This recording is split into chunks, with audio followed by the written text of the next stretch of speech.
ঘন জঙ্গলের ভেতর থাকত এক বুড়ো হাতি।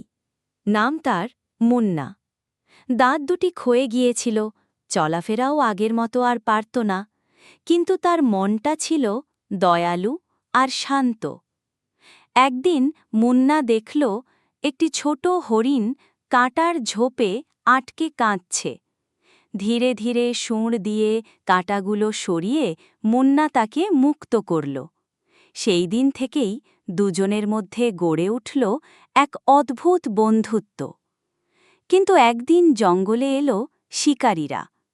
হরিণটিকে ধরার জন্য তারা জাল বিছিয়ে রাখল। বেচারা হরিণ আটকে গেল আর চিৎকার করতে লাগল। তার আর্তনাদ শুনে মুন্না ছুটে এলো। শরীরের সমস্ত শক্তি দিয়ে জাল ছিঁড়ে ফেলল। কিন্তু ঠিক তখনই শিকারীর গুলি এসে লাগল মুন্নার মাথায়। বন্দুকের শব্দে কেঁপে উঠল গোটা জঙ্গল। মুন্না মাটিতে পড়ে গেল। হরিণটি দৌড়ে এসে তার পাশে বসল আর দেখল মুন্নার মুখে তখনও এক শান্ত হাসি। বৃষ্টি পড়ে যখন ঝিলের ওপর, জঙ্গলের প্রাণীরা বলে, দেখো, আকাশে মুন্নার ছায়া দেখা যাচ্ছে। তারা বিশ্বাস করে আজও সেই দয়ালু হাতি তাদের রক্ষা করে।